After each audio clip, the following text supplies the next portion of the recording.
Bueno, vamos a comenzar el acto y antes de nada, buenas tardes a todos y a todas. Gracias por acompañarnos en una edición más en esta Feria de la Ciencia. La Asociación de Vecinos del Tajo, de nuestro barrio, celebra todos los años durante los meses de septiembre, octubre, noviembre y diciembre un otoño cultural que se titula Polígono, míralo. Hemos tenido muchas actividades y las estamos teniendo a lo largo de estos meses. Y una que ya se ha convertido en emblemática es esta sexta edición de la Feria de la Ciencia. La verdad es que este proyecto empezó un poco en paralelo a cuando yo empecé a coordinar esta asociación. Mi nombre es Gema y soy la coordinadora de toda una serie de gente que estamos un poco locos en este mundo hoy tan materialista, que de forma altruista nuestro tiempo libre lo dedica a mejorar nuestro barrio o a intentarlo. Y paralelo a eso surgió pues una locuela más que se llama Celia Arroyo, que empezó conmigo esta andadura frente a otras 40 personas, éramos en total, y se le ocurrió que por qué no poníamos el foco en la ciencia. Y puesto que ella es científica, es bióloga de vocación y de profesión, pues dijo, venga, vamos a darle un aire y vamos a hacer un acto para que la gente conozca esa ciencia. Y de una forma asequible, porque siempre la ciencia parece como que no echa para atrás. Y para ello hizo un eslogan que era muy pegadizo, se llamaba La ciencia en española mola. Y fue multitudinario y a partir de entonces, pues bueno, su camino le llevó a San Francisco y a otros lugares, pero siempre estuvo en nuestro corazón y siempre estuvo colaborando desde la distancia con nosotras y con nosotros. Y por ello seguimos su andadura, continuamos esa Feria de la Ciencia que ella había creado junto a nosotros. En la segunda edición no quiero equivocarme, era Einstein. Se cumplían los 100 años, el cumpleaños de la teoría de la relatividad, y se lo quisimos dedicar. En la tercera edición fue el ajedrez y la ciencia. En la cuarta edición juntamos la ciencia y ficción hermanas son. Y en la quinta, que fue el año pasado, que además ya conté con una ayuda inestimable de mis compañeros del Instituto Juanelo Turriano, también participó, por supuesto, el otro instituto de secundaria y los colegios de primaria. Pero principalmente yo solté la idea porque soy también profesora del Juanelo y allí todos y todas mis compañeras quisieron participar, al igual que este año lo van a hacer. Y sin más dilación, pues os invito a disfrutar de esta edición que la vamos a dedicar al cambio climático y a la desertización. Espero que lo disfrutéis. Hoy tenemos una serie de charlas de otras entidades, otros organismos que van a participar. Entre ellos, dar las gracias a la Universidad de Castilla-La Mancha, Ciencia a la Carta, dar las gracias a Alianza por el Clima, a los dos institutos que he citado, a todos los colegios que participarán estos días con nosotros, al ayuntamiento porque indirectamente nos patrocina algunas de nuestras actividades de la asociación y por supuesto a mi compañera y amiga Celia Arroyo, que os va a presentar lo que vamos a ver hoy. Muchas gracias.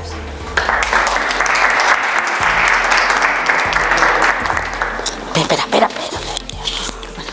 Mira que ponerlo, por Dios.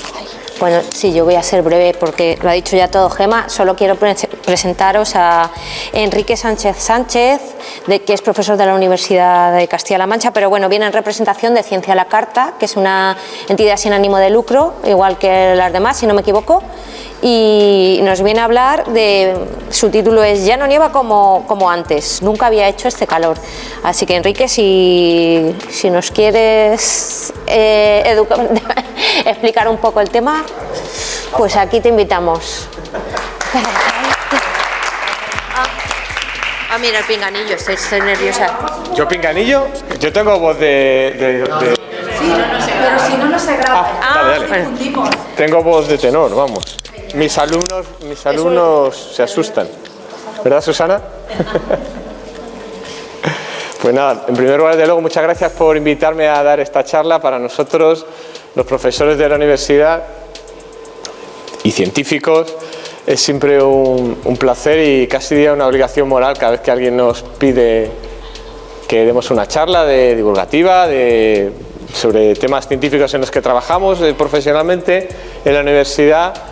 Y de hecho, pues muchas veces reflexionamos sobre ello y pensamos que deberíamos hacerlo mucho más. De hecho, hoy en la comida con unos compañeros del grupo que estábamos hablando precisamente sobre lo importante que debería ser divulgar ciencia, como parte inherente a nuestro trabajo de profesores y de investigadores que somos.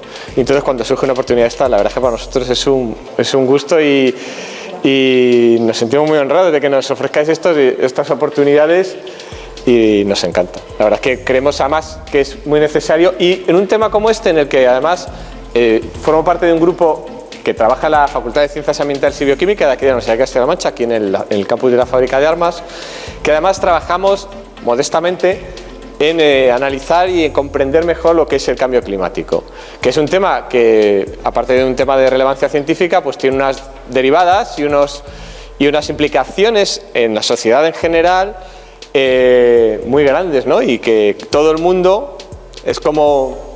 Nosotros ahí tenemos un tema muy curioso, porque realmente el cambio climático, como vais a ver enseguida, está muy relacionado con la atmósfera, con el tiempo, el pronóstico del tiempo.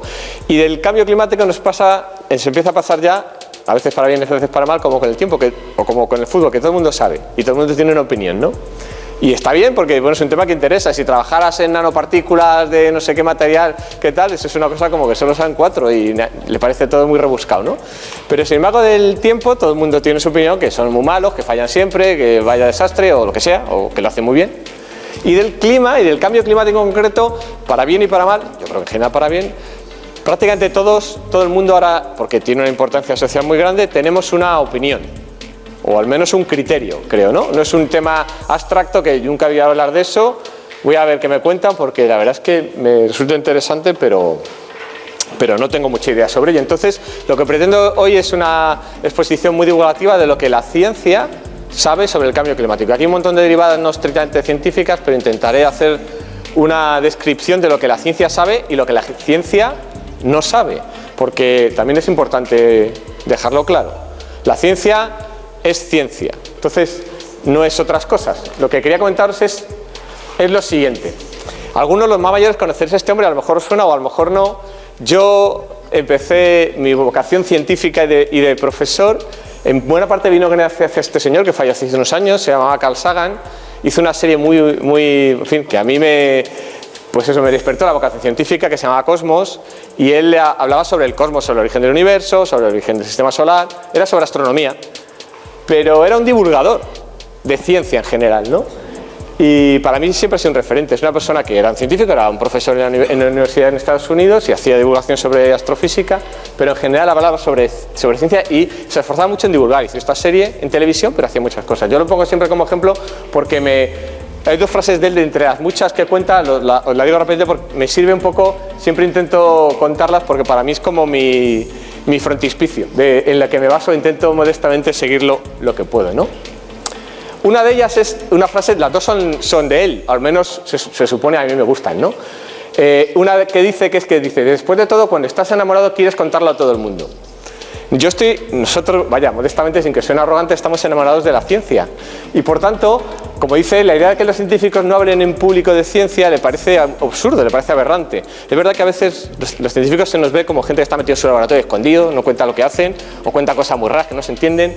Bueno, pues estas oportunidades, como digo, es un placer poder romper esa imagen e intentar, en la medida que podemos, contaros lo que la ciencia en la que nosotros trabajamos dice.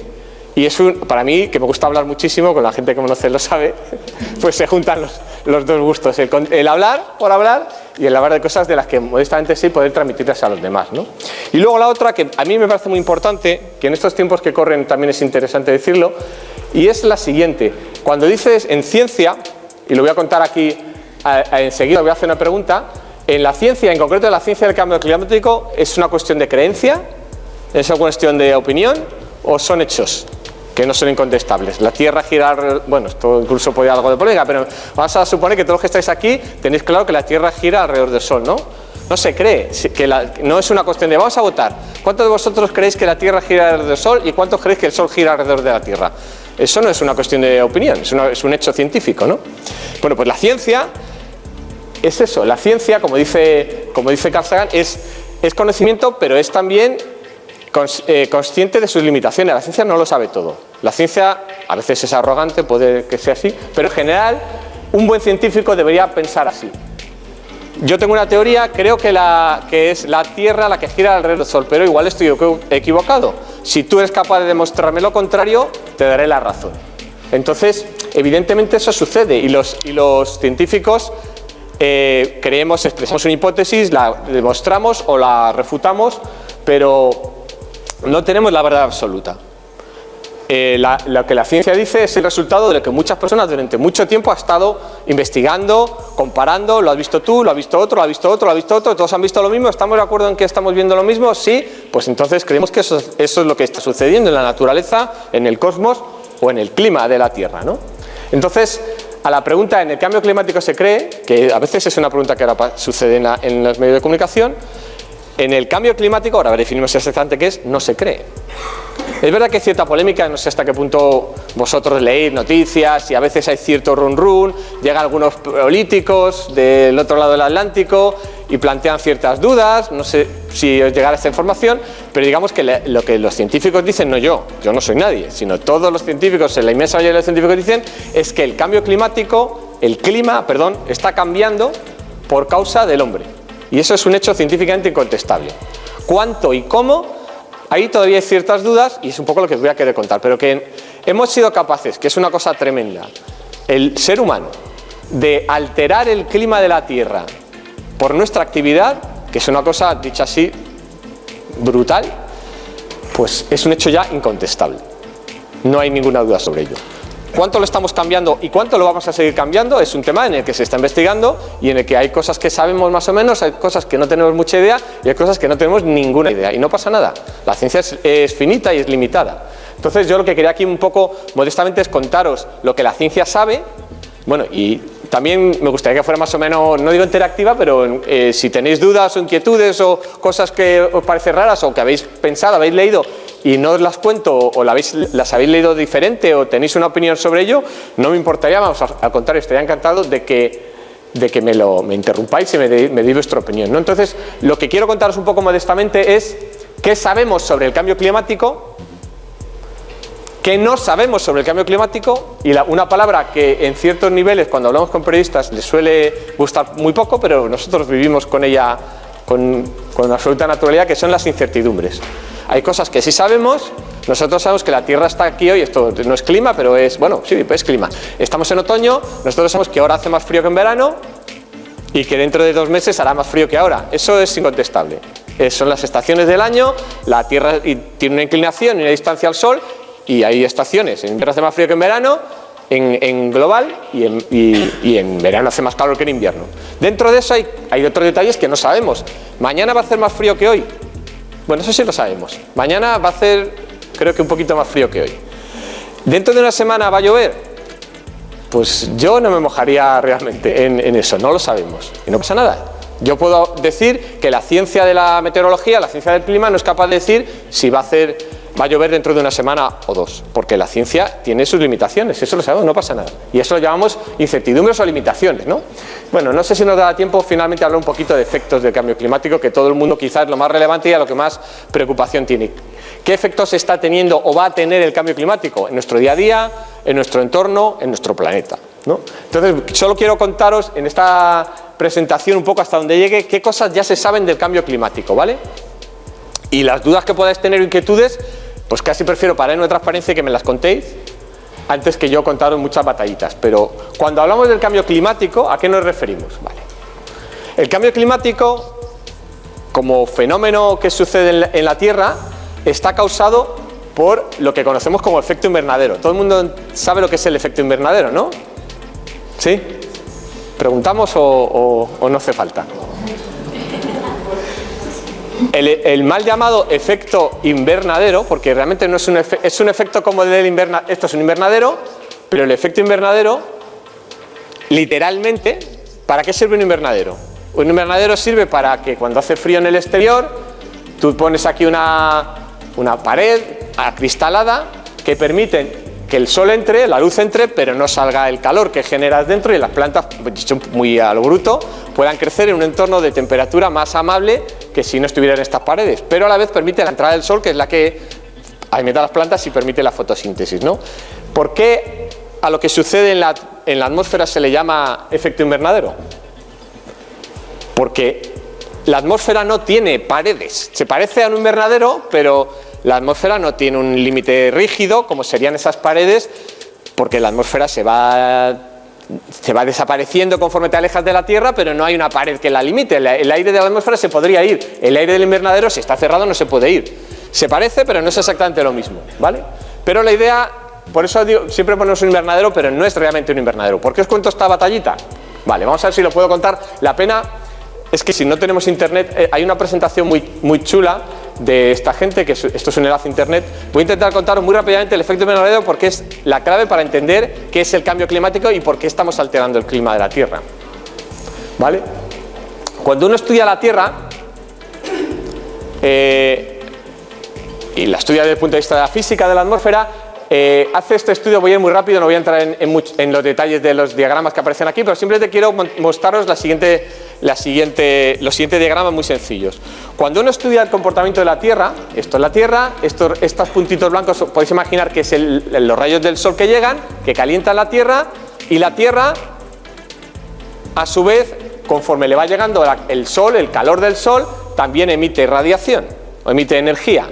Le llega una cantidad de energía y la Tierra emite otra energía. En el equilibrio entre la energía que te llega y la energía que te sale, la Tierra, digamos, encontraría un equilibrio. En términos muy sencillos, si eso se puede calcular cuánta energía llega del Sol y el Sol tiene una temperatura y por tanto nos hace llegar una energía. La Tierra, como cualquier cuerpo, la Tierra o un cuerpo humano, el cuerpo humano lo notamos mejor porque cuando nos acercamos notamos calorcito. Pues la Tierra, como si fuera un cuerpo enorme, también tiene una temperatura, pongamos 15-16 grados en media, por tanto emite también temperatura. En ese equilibrio, si hiciéramos la cuenta sencilla, se puede hacer en física de la radiación, podemos encontrar que si solo tuviéramos en cuenta la radiación, la energía que llega del Sol y la energía que emite la Tierra, el equilibrio entre la energía que le llega por un lado y la que emite por toda su superficie, la temperatura a la que estaría equilibrada la Tierra sería de 5 grados. Y evidentemente la Tierra no está a 5 grados. La Tierra está en promedio, bueno, los polos están más fríos, el ecuador está más caliente, pero el equilibrio de la energía que le sale, tiene que faltar algo ahí, porque no estamos a 5 grados, estamos a 12, 13 en promedio para todo el planeta. ¿Qué es lo que falta? Pues lo que falta, bueno, para empezar, este equilibrio de 5 grados estaría causado simplemente con que toda la energía se reflejara, ¿vale? Se absorbiera por la Tierra y la Tierra se calienta con esa energía y emite. Pero hay una parte de la energía, por la nieve, por el hielo, que realmente nunca llega a absorberse por la Tierra, sino que se refleja como si fuera un espejo por las zonas de los polos y las zonas de nieve. Si tenemos en cuenta esa parte de no toda la energía que llega del Sol se la queda a la Tierra, sino que la rebota sin aprovecharla para calentarse, realmente el equilibrio de temperatura sería todavía peor, sería en torno a 18 grados, bajo cero. Y evidentemente la Tierra no está a esa temperatura. ¿Qué está pasando? Que no estamos teniendo en cuenta lo que realmente sucede en la Tierra de verdad. ¿Qué es lo que sucede en la Tierra de verdad? Que tenemos una atmósfera.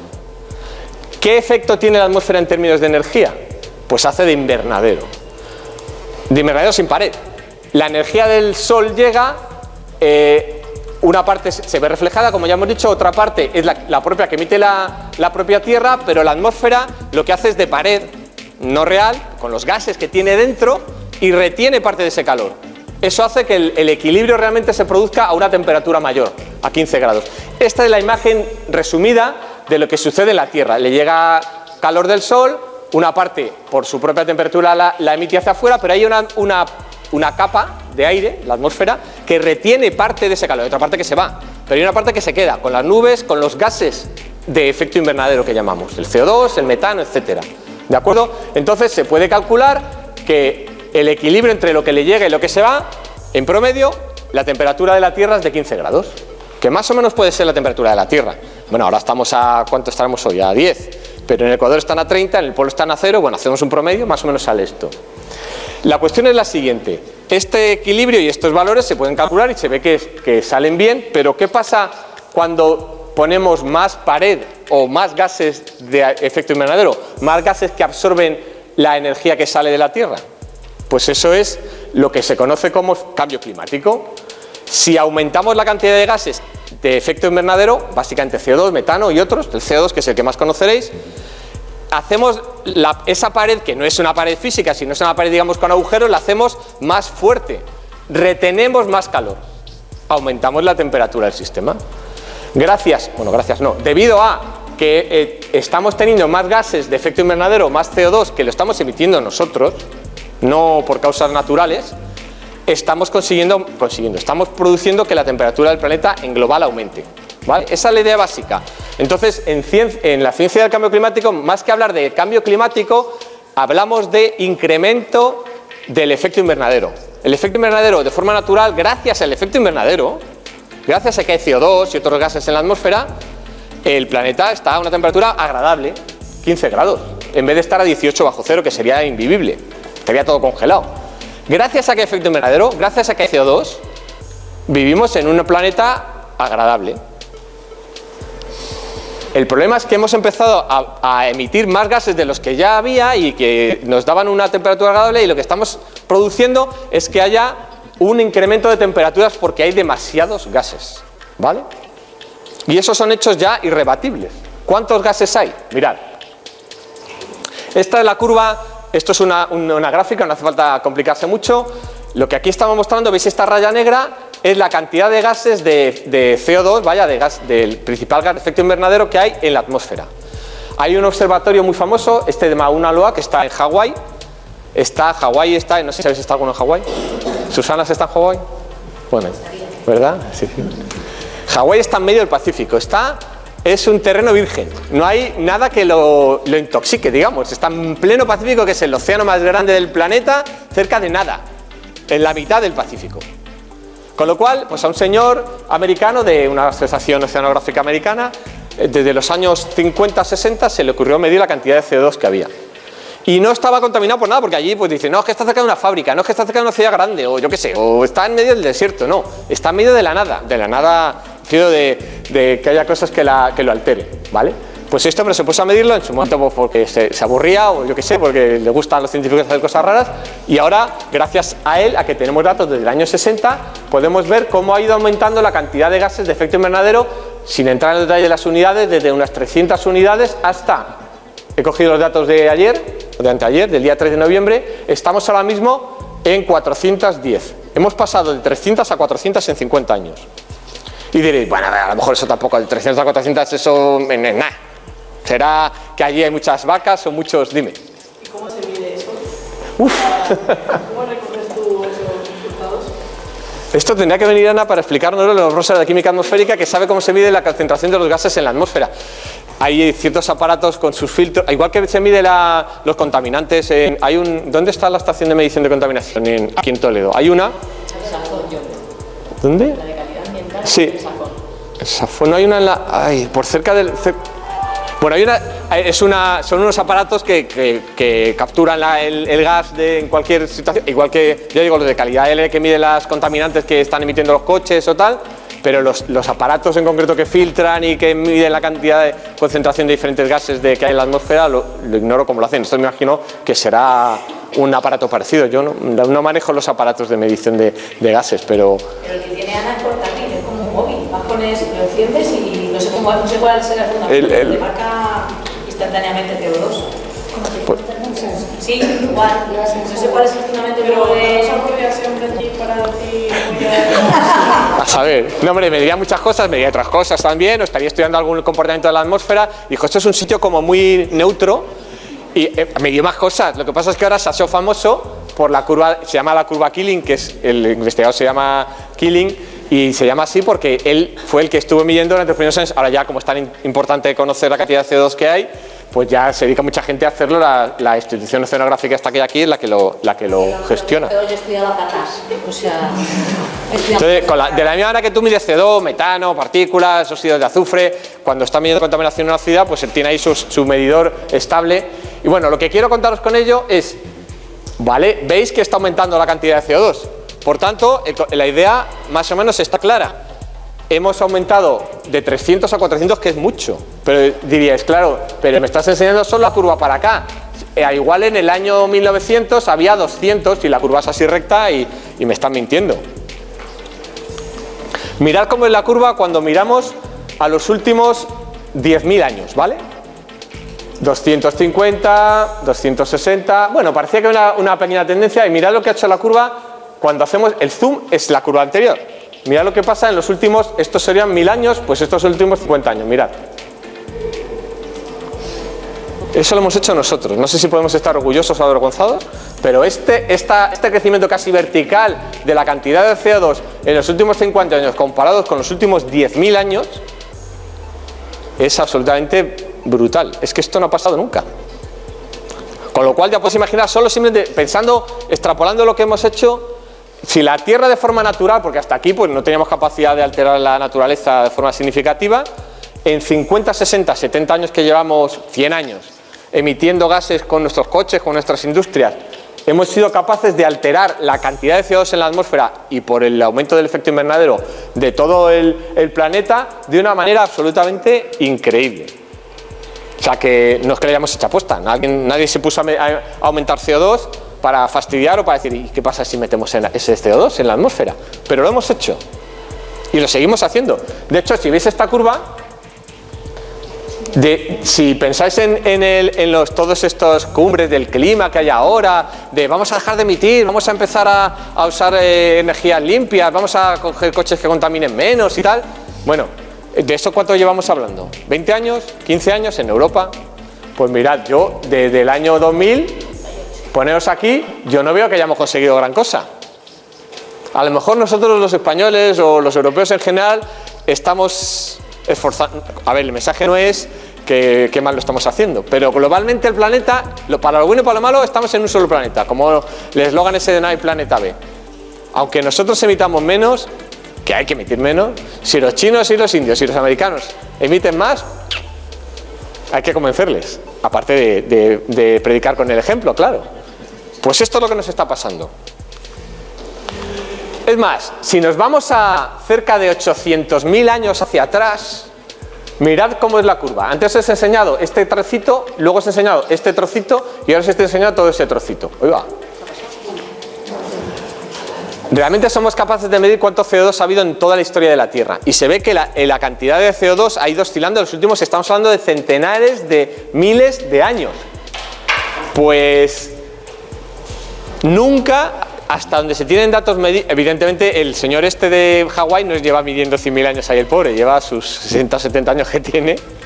¿Cómo medían antes? Se medía con otros sistemas, que es un poco más complicado, no se medía con aparatos al uso, sino a partir de lo que se llama testigos de hielo, burbujas que hay atrapadas en el hielo, que vas profundizando y vas analizando el gas CO2 que había en él, y hemos sido capaces de reconstruir la cantidad de CO2 que ha habido en la historia. Y ha habido picos de cerca de 300, pero 400 no hay registros. Estamos en terreno inexplorado para nuestro planeta. Hemos hecho una barbaridad, que es aumentar los gases de efecto invernadero hasta 400 partes por millón, cuando nunca en el conocimiento de la Tierra lo habíamos tenido, y a una velocidad que tú ves estas curvas, que esta parece una pendiente casi vertical, pero comparado con esto es casi nada. Estamos haciendo el bruto con la Tierra. ¿Y cuál es el efecto? Bueno, esto es un diagrama muy chulo que me gusta poner porque se lo inventó un climatólogo inglés, que le llama el diagrama de barras, que es que no sé, bueno, no está puesto las unidades, cosa que deberían darme una colleja a mis alumnos cuando les digo que siempre que pongan las unidades de qué es esto, pero simplemente es un diagrama muy visual que lo que está representando aquí es cada columnita, ¿vale? Es un año. Entonces aquí tenemos, yo creo que es desde el año 1950 hasta la actualidad, cómo ha ido variando la temperatura. Digamos, si hacemos el promedio de la temperatura de finales del siglo XX, desde el año 70 hasta el 2000, y decimos que eso es cero, no es cero, en España serán 20 grados, si tenemos 0, si tenemos 19, 1 menos que 20, esos son los colores por debajo de 20, de esa media, son azules. Los colores por encima de 20 son rojos. ¿Qué veis aquí? Pues que al principio de mitad del siglo XX, esto sería lo que se llama el diagrama de barras para España. Este es el diagrama de barras para todo el planeta. Que veis que el diagrama de barras para todo el planeta es más homogéneo. Esto es una cosa que os quiero contar también. En los últimos años solo veis rojos, ¿a que sí? En los años de mediados del siglo XX solo veis azules. Ese es un ejemplo, si queréis, un poco visual de que la Tierra se está calentando. Pero es una cosa que es importante contar cuando hablamos del cambio climático causado por el hombre y la gente dice, ¿se está calentando el planeta? ¿Se está calentando todo el rato? ¿Se está calentando todo? No todos los años son igual de calurosos o son un poquito más calurosos que el anterior, ¿vale? Esto es lo que quiero enseñaros en este diagrama, ¿vale? Esto es lo que se ha medido. Bueno, todavía octubre, estamos en noviembre, no se ha podido procesar del todo, se tardó unos días. Este es el mapa, el mismo que os he enseñado, pero no sumado todo el planeta, sino punto a punto. Veis ahí los cuadraditos, en la península unos cuantos, de cómo estaba el planeta en septiembre de este año, hace un mes. Tenemos satélites, tenemos estaciones de observación en tierra, estamos midiendo la temperatura y más cosas todo el rato. Cuando cogemos los datos del septiembre de este año, los últimos disponibles, y los comparamos con lo que había en la media de los últimos 30 años, si tenemos colores rojos es que está más cálido que ese periodo. Es decir, que nos estamos calentando. Si estuviera en azul, estaría más frío que ese periodo de 30 años más o menos cercanos. Se ven más rojos que azules, ¿verdad? Pero no son todos igual de rojos. En septiembre, no sé si tenemos también una memoria un poco regulera. ¿Septiembre fue especialmente caluroso aquí en Toledo o en España o normal o qué recordáis? Pero exageradamente caluroso o un poquito más caluroso o... Cuidado porque la memoria que llamamos meteorológica nos traiciona muchas veces. Bueno, en la península especialmente ha sido un poquito más caluroso de lo que fue en los últimos... Pero claro, ¿quién se acuerda de la temperatura del año 81, 82, 83? No, para eso están nuestros datos que se guardan. Lo que aquí quiero mostraros es que hay mucho más rojos que azules. Y si los sumas todos y los promedias, te sale un valor más alto que lo que había en el año 81 al 2000. Hay zonas de Estados Unidos que han sido mucho más calurosas, pero también hay zonas de... Esto es por Asia... por la zona esta del Mar Caspio, que ha sido más frías, o en las zonas de Australia. Esto es lo que es el cambio climático. El cambio climático realmente es muy complejo. No es que todos los años, en todos los puntos, cada vez sea siempre sistemáticamente un poquito más cálido. Lo complejo del clima, de lo que es nuestro planeta, es que, aunque globalmente cada vez nos vamos calentando, hay meses del año y hay zonas del planeta que esa zona se ha calentado muchísimo, pero a lo mejor este mes, esa zona en octubre está menos caliente, incluso que lo que había en el promedio. ¿Eso quiere decir que ya no hay cambio climático? Por eso es un tema que me gusta contar y que es difícil a veces de transmitir, en el sentido de que hay gente así como que le gusta polemizar y cuando llega una ola de frío, que llegará, pasaremos frío, no os preocupéis, habrá que encender las calefacciones. Bueno, yo ya la encendí ayer. Y a lo mejor hasta nieva un día y tenemos 4 días de frío. ¿Dónde están los del cambio climático? ¿Ya no hace frío? ¿Ya no hace...? Sí hay cambio climático. Que haya cambio climático no es decir que estemos en verano todo el año. A veces es más sutil. A veces es cosas como esta, que en esta zona estarán los del cambio climático diciendo, venga, venid a mí el cambio climático, ¿dónde está? ¿Vale? Pero estarán estos de aquí de Estados Unidos diciendo, madre mía, el cambio climático, qué horror. Pues ni lo uno ni lo otro. Pero la ciencia se dedica a mostrar esto y decir, a ver, tranquilos, el cambio climático es esto. Más cosas que os puedo contar, o que os quiero contar, pero que son descripciones de cómo estamos midiendo y viviendo el cambio climático ya, ¿no? Este es un boletín climático que se llama, que edita la entidad más importante de estudio del clima, que depende de la Unión Europea, que es en estas siglas, bueno, da igual, son siglas en inglés, que es una institución de investigación en el tiempo y en el clima, el tiempo meteorológico, que está en Inglaterra, pero que es una institución europea. La E es de European, la C de Centro Europeo, de predicción, ¿vale? Emite boletines climáticos cada mes. Este es el último que he sido capaz de extraer, porque tardan un poco en procesarlo. El otro que os he enseñado es de la organización americana, la NOAA, que es una organización también de referencia mundial. La otra es la europea. Bueno, si podéis leer aquí, En Europa dice, globalmente el año de septiembre de 2019 fue 0,6 grados más cálido que la media. ¡Hoy va! Sí. Vas a tener ¿Y cómo lo hago? que pasar con esto, ¿no? Luego... Vale. No, le doy a la... Vale. Porque no detecta que... Bueno, lo que dice el boletín simplemente es que septiembre, porque lo va haciendo cada mes, midiendo los datos, septiembre de este año ha sido en el promedio de toda Europa, unas zonas más, otras menos, pero en la media de toda Europa, el septiembre más cálido del que se tiene en registros. Y esto puede decir, bueno, es un mes, es casualidad, es coincidencia, sí, ha pasado una vez. Pues no. ¿Vale?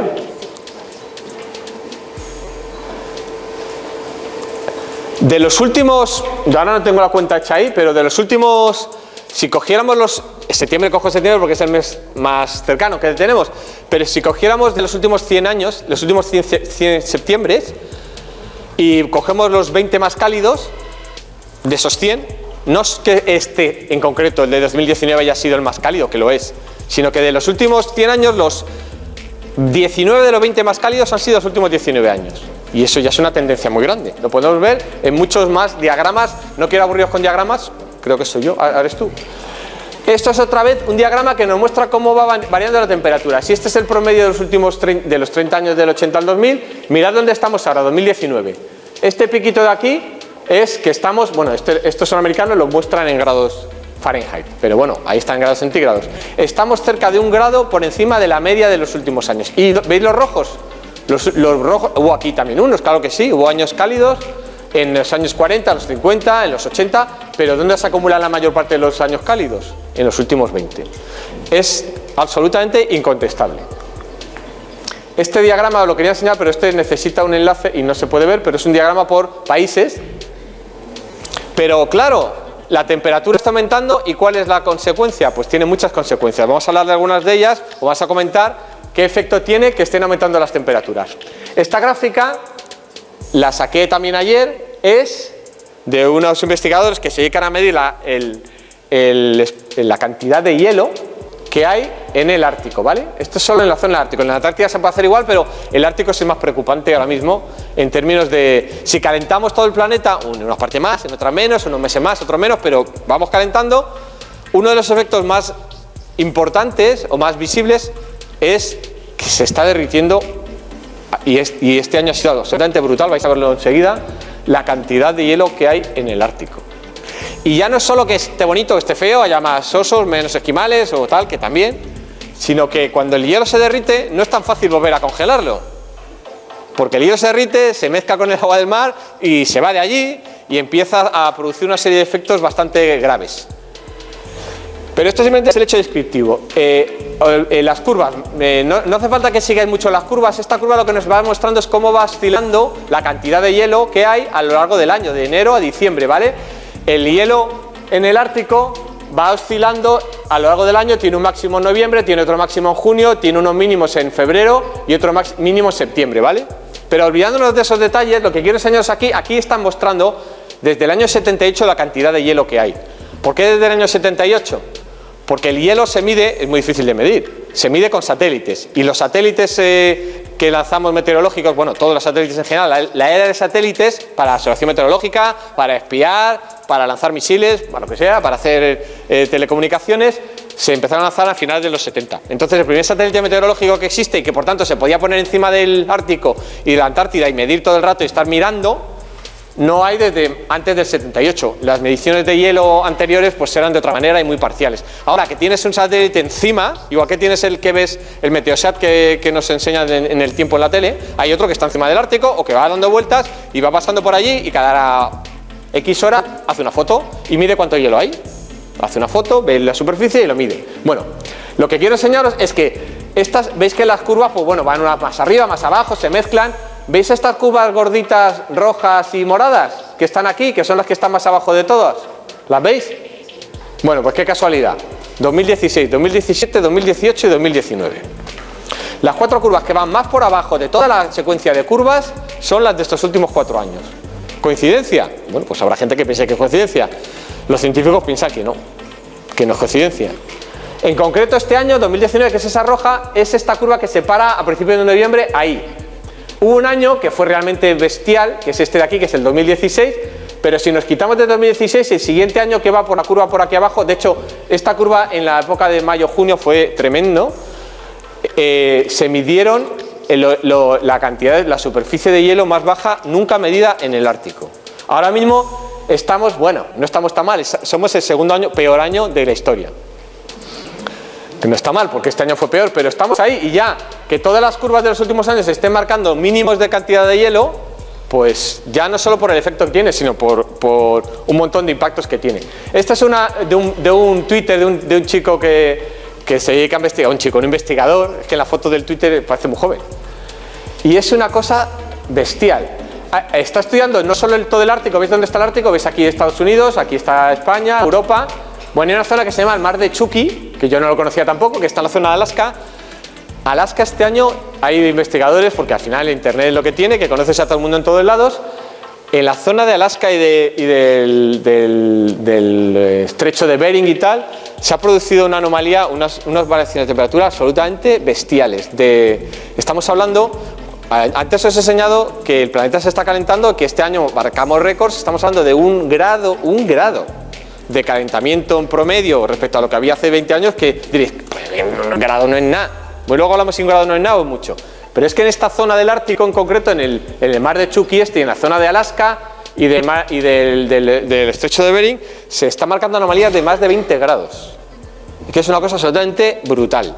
Pero brutal. O sea, evidentemente luego por aquí tienes zonas en las que hace más frío, porque se alternan zonas de más calor y de más frío, pero en esa zona se están produciendo unos fenómenos absolutamente increíbles. Si alguien conoce Alaska, o bueno, en fin, que si nos pilla lejos, pero la gente que conoce esa zona está absolutamente asustada, porque evidentemente llegará el invierno y se recuperará en parte, pero lo que ha pasado en Alaska, mirad, esto es solo un ejemplo. Esa zona tiene una cantidad de hielo, en el hielo del mar de Chucky de aquí, normalmente en septiembre-octubre llega a un mínimo de 0, que son estas curvas que veis. Tiene un máximo en mayo, en diciembre, pero en septiembre se queda casi sin hielo esa zona del océano, porque se deshiela. Bueno, pues esta línea roja es la de este año. Mirad lo que está pasando. En vez de recuperarse como pasaría otros años, como está haciendo tanto calor, cuando debería empezar a aparecer hielo, en octubre o noviembre, no tiene prácticamente hielo todavía. Y esto, pues, en fin, puede ser más o menos curioso, ya digo, pero tiene un montón de efectos muy graves y muy relevantes. A lo mejor para los de los comercios, para los que quieren hacer el transporte de materias primas por aquí, en vez de por aquí, que es mucho más corto, para ir de Estados Unidos a Europa, pues igual les viene hasta bien. Pero desde el punto de vista ambiental y desde el punto de vista planetario, pues es un desastre, claro. Los pronósticos dicen que esto va a ir a más y que cada vez tendremos menos hielo en el Ártico. Y el Ártico va a ser navegable, ¿navegable se dice? Sí. Cada vez más pronto. Y llegará un momento en que lo sea. Entonces, eso ya aparte de los efectos en el transporte, son los efectos en muchas cosas, pero bueno, era poneros un ejemplo del hielo. Voy a poneros un par de ejemplos más, sin querer aburridos, porque si no vamos a estar aquí media hora, pero para que veáis lo que ya se sabe sobre la ciencia. Como la charla se llamaba "Ya no nieva como antes", y nunca ha hecho este calor, para mezclar las dos cosas, os voy a poner algunos ejemplos de datos que he conseguido recopilar de ya no nieva como antes y de nunca había hecho este calor, ¿vale? Esta gráfica es la de espesor diario de nieve en el observatorio del puerto de Navacerrada, en la que tenemos más cerca, que tiene datos de calidad en nieve, están Pirineos también, pero digamos que nieve de forma regular, haga frío en invierno y podamos medir la cantidad de nieve que hay. Estos son los datos, a ver cómo os lo cuento. Mirad, estas rayitas de aquí es la cantidad de nieve que hubo en 2017-2018, o sea, no este último invierno, que todavía no lo hemos empezado, no el invierno que vamos a hacer, sino hace 2 inviernos, ¿vale? Esta curva verde, ¿vale? Es, vamos a ver, cogedla, la curva, pues no la veo bien, la morada, ¿vale? La morada es la cantidad de nieve que ha habido en media en los últimos años en el puerto de Navacerrada, ¿vale? O sea, aquí está, digamos, noviembre, diciembre, enero, febrero, marzo, ¿veis? El máximo de nieve en Navacerrada se suele alcanzar en torno a marzo, empieza a haber nieve en torno a noviembre, por estas fechas, y va creciendo en promedio y va decreciendo a partir de marzo. Eso es lo que ha habido en los últimos 40 años, cuando midiendo nieve, hay una estación meteorológica allí en el puerto que mide constantemente. Bueno, pues resulta que hace 2 años, a todos se nos habrá olvidado, y los que no sean montañeros o no os gusta ir a la montaña, igual ni os acordáis ni lo sabíais, hubo bastante más nieve de lo normal. Estas flechitas, rayitas azules, son la nieve que había el 8 de enero de 2018, que había 100 centímetros de espesor de nieve cuando lo normal o la media es que haya 40, ¿vale? O sea, hace 2 inviernos hubo más nieve de lo normal. Entonces me diréis, pero bueno, ¿pero entonces qué me estás contando? ¿No me estás diciendo que hace más calor cada vez? ¿Cómo va a haber más nieve de lo normal? Bueno, pero es que el cambio climático, insisto, no es una cosa que pasa sistemática y machaconamente año a año más. Hay un año de más nieve de lo normal, pero luego hay 7 de menos nieve. Y cuando haces la media de los 8, te sale que hay menos nieve, pero puede haber perfectamente, y no pasa nada, que haya un año con más nieves. ¿Qué pasa? Igual que hay zonas que están más frías que la media, pero en el global no pasa, y eso es lo importante. Entonces, cuando llegue la siguiente ola de frío, que no sé cuándo va a llegar, pues en diciembre, para Nochebuena o lo que sea, que no venga la gente diciendo, ya no está el cambio climático, está ahí también. Pero bueno, si queréis ver, esto es lo que pasó el año pasado. Y esto también es verdad. Lo anterior, de hace 2 años, es verdad, y lo de este año, que es esa misma curva azul de media, y esta es lo que pasó el año pasado. Pues los que les gusta la nieve, los que les gusta la esquiar en la cerrada, pues estuvieron bastante fastidiados, porque mirad qué poquita nieve, un poquito aquí en noviembre, un poquito aquí en febrero, pero por debajo de la media, nada de nieve. El año pasado fue un desastre. O bien, si queremos verlo en términos de qué es el cambio climático, cada vez va a pasar más de esto y menos de esto. En vez de haber 3 años de esto y 3 de esto, que en media dan la curva azul, lo que va a pasar cada vez es que habrá 1 de estos y 8 de los otros. Pero va a seguir habiendo uno de los de un año de mucha nieve, cada vez menos. Entonces, ¿ya no nieva como antes? Pues no, ya no nieva como antes. ¿Que algún año va a nevar? Sí, claro. Es que tampoco el cambio va a ser tan brutal. ¿Qué efectos va a tener? Pues eso ya daría para otra charla que me tendrías que invitar, porque no se puede contar tantas cosas. Dejadme, si queréis, que termine. Esta es una gráfica del nivel del mar, pero no sé si vaya a lo mejor con esta, que es una que ha hecho Ahmed, que también me parece bastante relevante. Y aquí yo creo que lo podemos, en cuanto cuente esto, porque no me quiero enrollar, que luego se enfadan conmigo porque hablo mucho. El problema es que no mira la hora, pero cuando... Nos hemos... Pero hay otros dos personas. Sí, pues sí. Os voy a enseñar solo dos gráficas más de resultados medidos, ¿vale? Clima observado, que son las olas de frío y las olas de calor, ¿vale? Estas son las olas de frío y las olas de calor, que son las olas de frío y las olas de calor, más o menos todo el mundo lo maneja, ¿no? Las olas de frío son días seguidos. Hay una metodología que dice que tiene que ser al menos 5, tal, que haga mucho frío seguido, y las olas de calor, en verano, de muchos días seguidos de mucho calor, por decirlo así. Bueno, pues aquí veis lo que está pasando desde el año 75 hasta este año. Estos son olas de frío, ¿vale? Este año, este 2018-2019 es este invierno que pasado, en enero o febrero de 2019. No todos los años, cada año hay menos olas de calor. Aquí, digo, estas son de frío, ¿vale? Cada vez hay menos. Aquí hubo mucho frío. Aquí este año, el 96-97, casi no hizo frío. El 2012-2013 casi no hizo frío. Aquí ha habido unas pocas, pero bueno, yo creo que claramente se ve que va a menos. Y las olas de calor, estamos en lo mismo, pero al revés.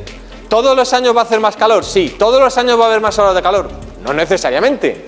Pero aquí había pocas olas de calor, aquí hubo un periodo en el que hubo muchas olas de calor, en los 90, pero veis que cada vez es más frecuente que haya más olas de calor. Eso es el cambio climático. No algo sistemático y machacón y regular y que pasa siempre a más, sino que dentro de unas oscilaciones hay una tendencia, que se dice, o una inercia a que cada vez haya más calor. Y ya estamos ahí. ¿Qué va a pasar en el futuro? Pues no lo sabemos, pero la idea, o lo que dicen los que investigan, es que pues podemos suponer, si esto va más, pues dentro de 50 años, ¿dónde vamos a estar? Otra cuestión es qué hacer, qué se puede hacer, si nosotros podemos hacer algo, vosotros, a cada uno en nuestra escala, si esto es irreversible, si vamos a morir todos en un apocalipsis climático o no, pero eso yo creo que es más bien cosa de que lo discutamos en otro contexto o cuando vosotros os parezca bien, pero estos son lo que la ciencia sabe sobre el cambio climático, una pequeña pincelada nada más. Espero que por lo menos os haya resuelto alguna duda, os haya explicado. Yo no soy nada tremendista, esto no quiere decir que el mundo se acabe, el mundo no se acaba, pero no hay que mirar por otro lado. esto lo hemos hecho nosotros, Y igual que lo hemos hecho nosotros, lo podemos de alguna manera deshacer. No hoy ni mañana, pero tenemos que empezar cuanto antes, No podemos seguir holgazaneando, como civilización, quiero decir. Hay que tomárselo muy en serio porque ya está causando efectos. Algunos se sabe, otros se están estudiando, otros ya están muy claros y hay muchos que ya más o menos se intuye hacia dónde vamos, si no hacemos nada. Pero bueno, eso cuando queráis lo discutimos. Si he conseguido haceros un poco de luz en algunas ideas sobre el cambio climático y sobre qué está pasando ya, me daré por contento. En cualquier caso, muchas gracias por escucharme tan atentamente. Gracias a ti.